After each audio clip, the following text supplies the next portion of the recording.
Cricket खेलने वाले हर खिलाड़ी की चाहत होती है कि उसका नाम जल्दी से जल्दी दुनिया भर में मशहूर हो जाए। हालांकि ऐसे बहुत ही कम खिलाड़ी हुए हैं जिन्होंने बेहद कम उम्र में ही नाम, शोहरत और कामयाबी हासिल की। लेकिन आज हम जिस खिलाड़ी की बात करने वाले हैं उसे चंद समय में ही वो सब कुछ हासिल हुआ जिसे पाने में दूसरों को सालों का समय लग जाता है। लेकिन अफसोस कि उस कामयाबी को ना जाने किसकी नजर लग गई और शायद समय से बहुत पहले ही उसका करियर समाप्त हो गया। नमस्कार दोस्तों, मैं हूं अनुराग सूर्यवंशी और आप देख रहे हैं नारा टीवी की क्रिकेट श्रृंखला unsung heroes of Indian cricket. हम बात कर रहे हैं स्टार गेंदबाज इरफान पठान की। इरफान पठान ने अभी हाल ही में अंतर्राष्ट्रीय क्रिकेट को अलविदा कहा है। तो आज हम इरफान पठान के क्रिकेट करियर और उनके निजी जीवन से जुड़े कुछ जाने अनजाने और अनसुने पहलुओं को जानने की कोशिश करेंगे। इरफान पठान का जन्म 27 अक्टूबर 1984 को गुजरात के बड़ोदरा में हुआ था। उनका परिवार बड़ोदरा की एक मस्जिद के पीछे एक छोटे से घर में रहता था। उनके पिताजी महमूद खान मस्जिद में मुअज्जिन का काम किया करते थे। इरफान अपने पिता और भाई यूसुफ के साथ मिलकर मस्जिद की साफ सफाई में भी मदद किया करते थे। इरफान के परिवार की आर्थिक स्थिति बहुत ही साधारण हुआ करती थी। इरफान का शुरुआती जीवन बेहद मुफलिसी में गुजरा। इरफान मस्जिद के ही मैदान में क्रिकेट खेलते थे और क्रिकेटर बनने के सपने सजो रहे थे। उनके बड़े भाई यूसुफ पठान भी उनके साथ क्रिकेट खेलते थे। लेकिन कहते हैं ना कि अगर आप शिद्दत से किसी चीज को चाहते हैं तो ईश्वर भी आपकी मदद करता है, और यही इरफान के साथ भी हुआ। उनकी क्रिकेटर बनने की जिद और चाह के आगे सभी मुश्किलों ने घुटने टेक दिए। इरफान एक ऐसे खिलाड़ी थे जो बेहतरीन स्विंग गेंदबाजी करने के अलावा अच्छी खासी बल्लेबाजी भी कर सकते थे। इरफान बहुत तेजी से गेंदबाजी नहीं करते थे, लेकिन दाएं हाथ के बल्लेबाजी के लिए स्विंग कराने की नैसर्गिक क्षमता के कारण उन्हें जल्द ही सफलता मिलने लगी। इरफान को साल 2001 में बड़ौदा की रणजी टीम में जगह मिल गई और उन्होंने बेहतरीन प्रदर्शन किया, जिसकी बदौलत बड़ौदा ने उस साल का रणजी ट्रॉफी का खिताब जीत लिया। इरफान पठान ने सभी का ध्यान अपनी तरफ उस वक्त खींचा जब एशिया अंडर 19 क्रिकेट टूर्नामेंट में उन्होंने पाकिस्तान में बांग्लादेश के खिलाफ एक ही पारी में 9 विकेट हासिल किए।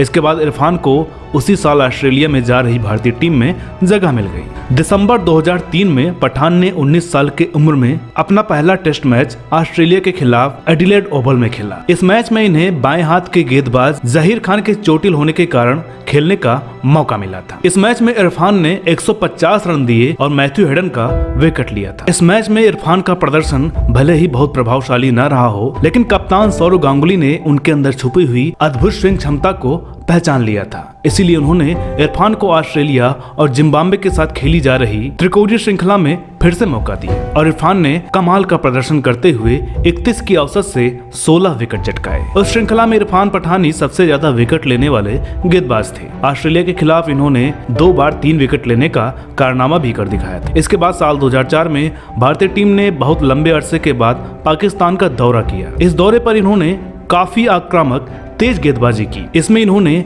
12 विकेट लिए थे और भारत के सभी गेंदबाजों की तुलना में सबसे ज्यादा मेडन ओवर डाले थे। इनकी शानदार गेंदबाजी के दम पर ही भारत ने पिछले 2 दशकों में पहली बार ये सीरीज जीती थी। इन्होंने इस दौरे पर केवल गेंद से ही नहीं बल्कि बल्लेबाजी से भी सभी को प्रभावित किया था। जब लाहौर के टेस्ट मैच में सभी बल्लेबाज जल्दी आउट हो गए थे तब इन्होंने 49 रन बनाकर सबको हैरान कर दिया था और अपनी ऑलराउंड क्षमता का परिचय दिया था। अपने शानदार प्रदर्शन के बल पर साल 2004 में इरफान ने ICC emerging player of the year का खिताब जीता। इसके बाद इसी साल 2004 में श्रीलंका में हुए एशिया कप में भी इन्होंने शानदार प्रदर्शन किया। इस सीरीज में इरफान 14 विकेट लेकर सबके सामने उभर कर आए।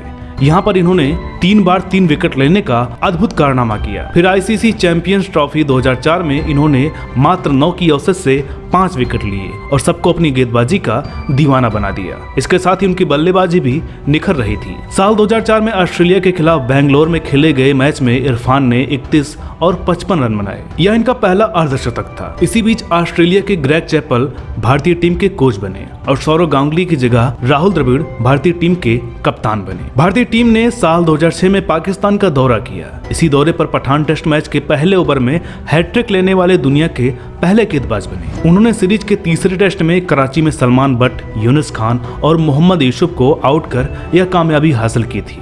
इस पारी में पठान ने 61 रन देकर 5 विकेट और पूरे मैच में 6 विकेट झटके। हालांकि पठान अपने इतने बड़े कारनामे के बावजूद इस मैच को याद नहीं रखना चाहते हैं। एक बार इन्होंने एक इंटरव्यू के दौरान कहा था कि भले ही मैंने उस मैच में पहले ही ओवर में हैट्रिक ली हो, लेकिन भारत वो मैच जीत नहीं सका था, इसलिए मैं उस मैच को याद नहीं रखना चाहता हूँ। इन्हीं श्रृंखलाओं के दौरान कोच ग्रेग चैपल ने पठान में एक ऑलराउंडर को देखा। चैपल पठान की बल्लेबाजी पर ज्यादा मेहनत करने लगे, जिसके कारण पठान ने 19.64 की औसत से टेस्ट मैच में 275 रन बनाए थे। अब लोगों को इरफान में अगले कपिल देव की झलक दिखने लगी थी और इरफान भी एक जबरदस्त ऑलराउंडर बनना चाहते थे। लेकिन शायद इरफान की यही चाहत उनके क्रिकेट करियर की सबसे बड़ी भूल साबित हुई। अब इरफान को बल्लेबाजी में भी प्रमोट किया जाने लगा। इरफान उस दौरान गेंदबाजी से ज्यादा बल्लेबाजी पर ध्यान देने लगे। जिस गेंदबाजी के दम पर वह टीम में शामिल हुए थे, जिस स्विंग गेंदबाजी के कारण उन्हें स्विंग का सुल्तान कहा जाता था, वह भी उसकी गेंदबाजी से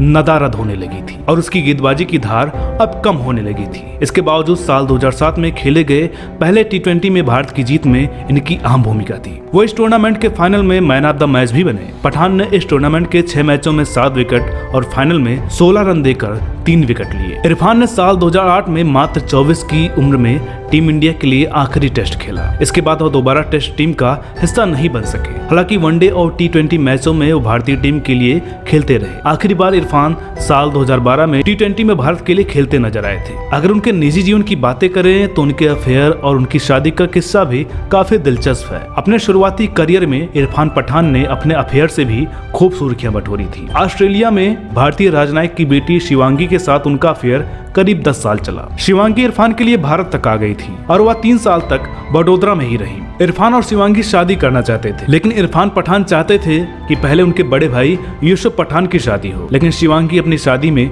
देर नहीं करना चाहती थी। इरफान अपनी जिद पर अड़े रहे और कुछ समय में ही करीब 10 साल का रिलेशनशिप खत्म हो गया। इसके बाद साल 2016 में इरफान पठान ने मक्का में सफा से निकाह किया। हम आपको बता दें कि सऊदी अरब की रहने वाली सफा उम्र में इरफान से करीब 10 साल छोटी है। इरफान पठान भारत के लिए टेस्ट, वनडे और T20 क्रिकेट के लिए बेहद शानदार खिलाड़ी रहे। इरफान ने भारत के लिए 29 टेस्ट मैचों में 100 विकेट लिए हैं। वहीं 120 वनडे मैचों में 173 विकेट और 24 T20 मैचों में 28 विकेट लिए हैं। स्विंग गेंदबाजी के माहिर इरफान ने बल्लेबाजी में भी अहम योगदान दिया। इरफान पठान के नाम टेस्ट क्रिकेट में 1105 रन दर्ज हैं, जिसमें 1 अर्धशतक व 6 अर्धशतक शामिल हैं, जबकि वनडे में इन्होंने 5 अर्धशतकों की मदद से 1544 रन बनाए। संन्यास लेते ही इरफान पठान अपने करियर को लेकर संतुष्ट नहीं दिखे और उन्होंने कहा कि मैं चाहता था कि मैं और मैच खेलूं और अपने विकेटों की संख्या 500-600 तक पहुंचाऊं और रन बनाऊं, लेकिन ऐसा नहीं हो पाया।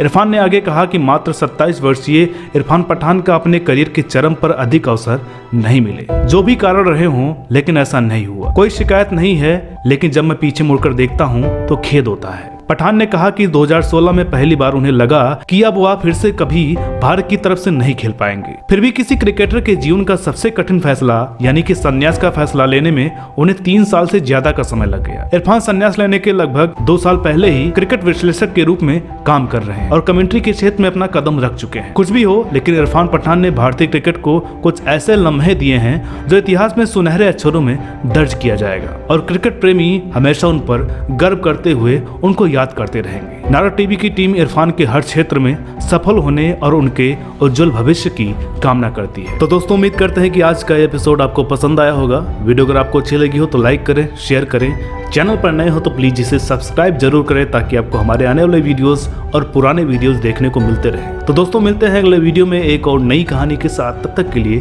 नमस्कार।